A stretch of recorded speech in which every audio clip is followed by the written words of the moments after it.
Hey, thanks so much for joining us on this episode of urAmericanTravel. In this episode, it's going to be a little different than normal. Little. Yeah, a little. If you've noticed, and maybe some have, a lot of people have that see me every day. They said, "Man, you've lost a lot of weight," and I've lost about 78 pounds or 80. Let's just call it 80 for a nice round number. And so that's been good for my health. Also, I was diagnosed as type 2 diabetic. And as of a couple of days ago, January 30th, my latest A1C says I'm no longer diabetic. So I have reversed type 2 diabetes, and I'm hoping to get better. So this video is about that journey.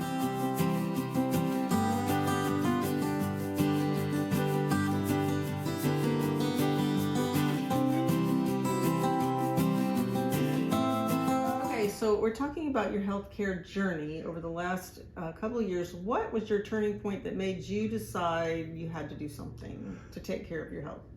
Well, I went to the doctor, and on That's December, always a good start. Yeah, December the 1st, 2022. That's about 14 months ago from when we're recording this video. Okay. And after the appointment, after the labs came in, because I took the labs that day. I think they want me to do them in advance. But anyway, labs came in. I got some bad results. Okay, what were they? My A1C was 9.1. That's really bad. That's really high. It'd never been over 7.7 before, which is high too. It's supposed to be below 5.7. Okay, now were you on any medications before? Yeah, he had put me on metformin about 1.5 years before. So you were on metformin and your A1C was 9.1. That's correct. That's really, shows me a problem. Well, as a problem, the metformin had worked for a little while because I'd been back and my 7.7 had gone down to 6 point something and even 5.9, I think. And so it was better. And then suddenly it got worse. Okay, so what were your other? Your A1C was 9.1. What else? Well, the really bad one was the triglycerides was really high. It was over 300. Over 300. HDL was like 39. It needs to be at least 40 or above. It should be like 60. Okay. So those are all bad markers. You know, obviously visceral fat's another measure. I was wearing a size 44, sometimes 46. And what was your weight? What did you weigh in that appointment? I weighed 339. 339 pounds. Okay. About as heavy as I've ever been. Okay. 344, I think, is as heavy as I've ever been. Okay. So after that appointment, what did you do next? Well, it's essentially Christmas time. It's in December. So, lots of things going on, traveling and all that stuff. But I tried to kind of watch what I ate carb-wise, sugar-wise. I tried to take it kind of low, take it easy. Normally I would have lots of dessert, lots of potatoes, lots of dressing, lots of gravy.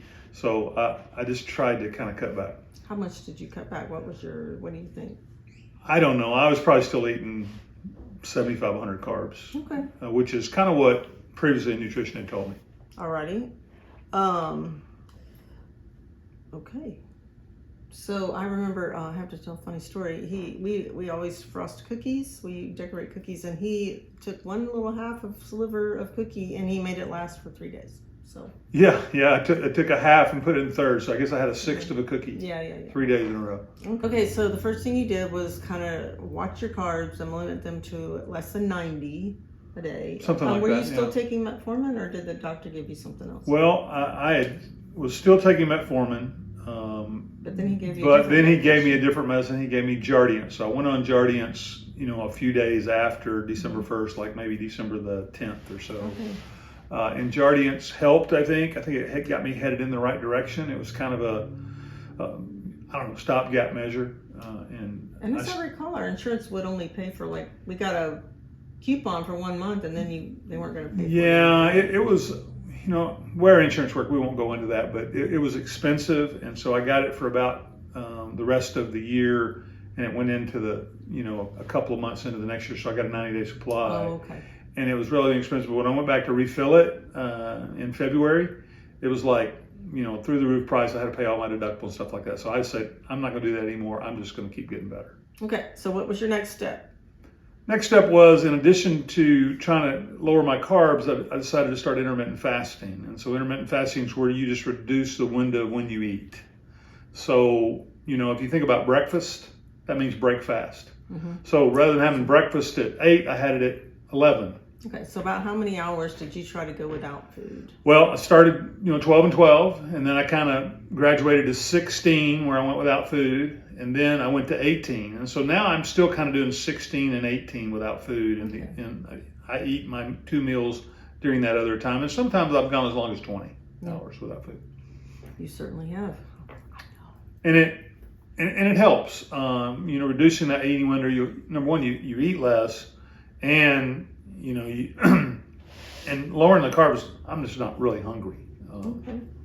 So, did you see any results just from those 2 things? Like you went back to the doctor in February, or did you? No, those were good results. I really go back to the doctor until June. Okay, but did you have any results? Well, I did. I went and had my A1C retested. I think I went to the lab, just to the doctor's office, didn't see the doctor, and my A1C had gone down to like 6.4. Oh, wow, that's good. In like February. And so I said, well, that's better, but still not good enough. And I noticed at that point, a couple of months in, February, March, I had lost about, 40 pounds or so. And so that was a good direction. I had gone from wearing 46, 44s down to wearing 42 pants at that point. So I was headed in the right direction, but I kept doing research. I read a couple of books. What books did you read? Well, one of them you had. It's called Delay, Don't Deny. And I read that. It was about fasting. I never read it. I bought it. But I read that about fasting. And then I also read Dr. Jason Fung. He wrote a book called The Diabetes Code.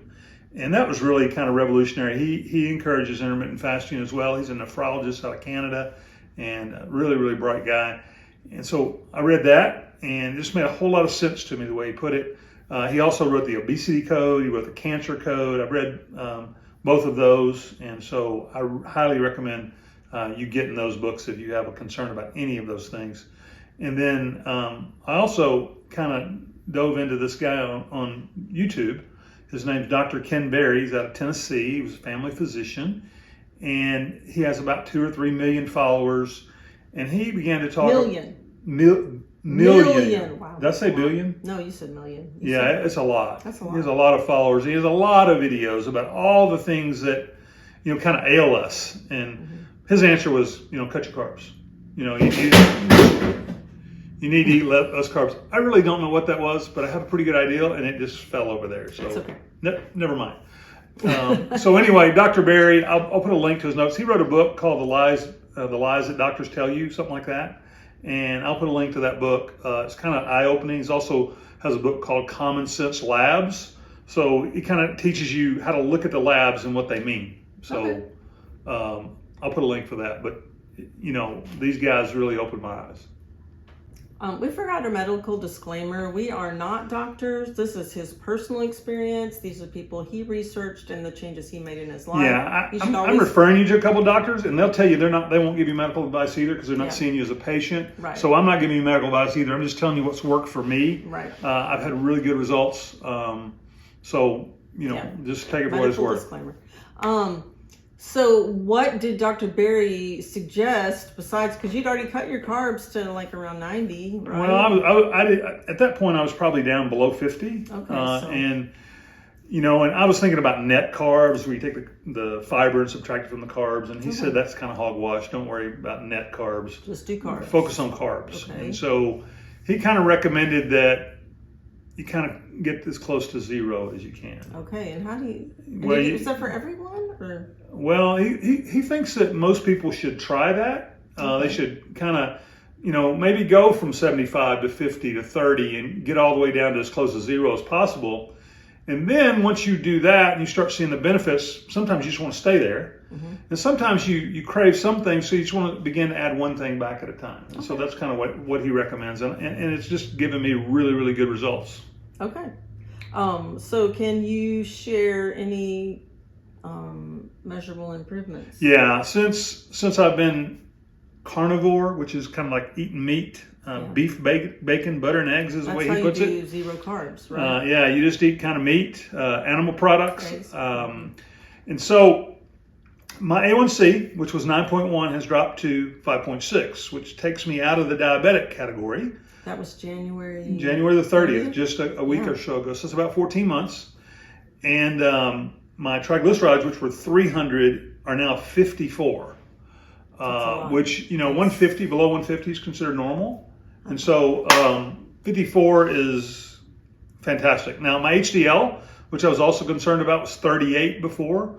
Had gone up to 54, but the last time it was at 49. So I still kind of want to get my HDL up to over 60. So if I have my triglycerides at 60 and my HDL at 60, I'll feel a whole lot better about where I am there. And I was wearing 44 to 46 pants. Now I'm wearing like 40s, but I probably could wear 38s pretty easily. I've got a couple 38s that I'm wearing, and then I really want to get to 36, 34, and that'll kind of give me the results I want as opposed to a specific weight loss goal. Although I'd like to hit 100 pounds. I always think it's cool when you see somebody's lost 100 pounds. So I want to be cool. What's your total weight loss? Right now I think it's 339, and the last doctor's visit that I weighed at was 271. Now I've weighed at home at 262, but it's not kind of the same because, I might not have shoes on or shoes on. 271? In November. Okay. So in November I was at 271, and it's coming off a lot slower now. I'm kind of in a stall. If you guys have any ideas about how to get over the hump, if you're a carnivore, ketovore, whatever, ketogenic, tell me how you got to when you stalled, what you did to get to the next level. Thank you. Okay, I already know the answer to most of these questions, but I'm going to ask, how did your support system? We talk every now and then, not very often. But well, actually, you're so busy. Yeah, I'm just so busy. He's 10 times busier. I'm so popular. He's got so much energy now. How did we react when you were like, I'm going to eat beef, bacon, butter, and eggs? I think my wife thought I was loony. Yeah, well, actually, it's a lot easier to cook for you now, I will say that. Well, and I'm able to do a lot of that because I had cooked a lot of the meat before. And so since I'm on a pretty much, meat diet and eggs, I can do a lot of my own. Yeah. So that makes it a little easier. And then I make some for other people too. So that makes it easier. So, but they thought I was crazy. And the people around me that I tell about it, they say, you've lost a lot of weight, or a few people, not a lot, but a few people, you've lost a lot of weight now. How'd you do it? I says, well, I eat beef, bacon, butter, and eggs. And they're like, you're crazy. They look at me, you're like, what? I know this. I think. In fact, I don't have a T-shirt, but there are T-shirts out there. I might, we'll put a link for them, but I need to get one probably. Yeah. Although my wife just told me I got to get rid of some of my T-shirts, so I don't know. Anyway. Yeah, we all thought he was a little crazy. Yeah. Yeah, she thought I was crazy. I think everybody thinks I'm crazy, and when I tell everybody else they need to do it, they say, there's no way I'll do that. Mm-hmm. So, but there's a growing number of people that are doing it. So do your research. Check out Dr. Berry, and you will find out. And there's a couple of other doctors. I'll put a couple other links down there for you. But it's there's a growing crowd of people that are doing this and trying to reverse what we call metabolic syndrome, and it's high blood pressure, high cholesterol, all that stuff. And so it seems to be working. So you had this one medical test done that the scores really impressed me, really sold me that what you're doing is working. Can you explain what that was? Yeah, in November when I went to a cardiologist at the VA, and he said, I don't like the diet you're on, and I don't like your cholesterol numbers, and so I want to send you to get a coronary artery scan and an ApoB cholesterol test. And the coronary artery scan came back. It's where they take a CT picture of your heart, essentially, and my score was 2. And what's that The mean? lowest you can get is 0. So you can get maybe 1,000 as a score 2, I think, or really high 300, 400. So 0 is like I'm in the 10th percentile of 2. You're in the 10th percentile. 2, I'm at the 10th percentile of having coronary complications.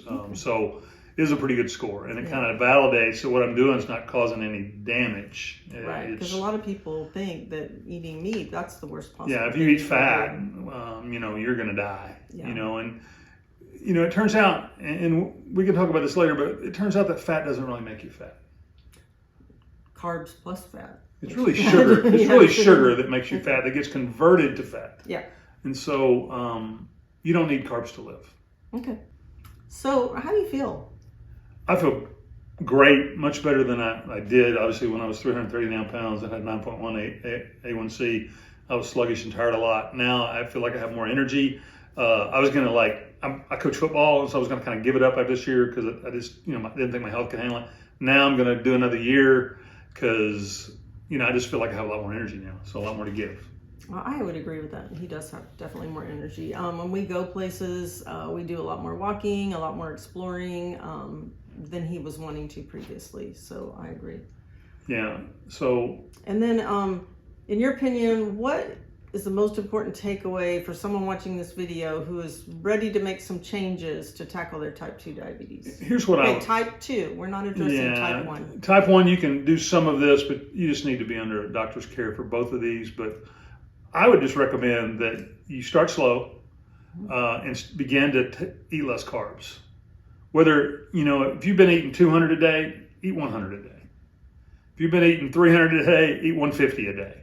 And then take it to 100, and then take it to 50, and then take it to 25 or 30.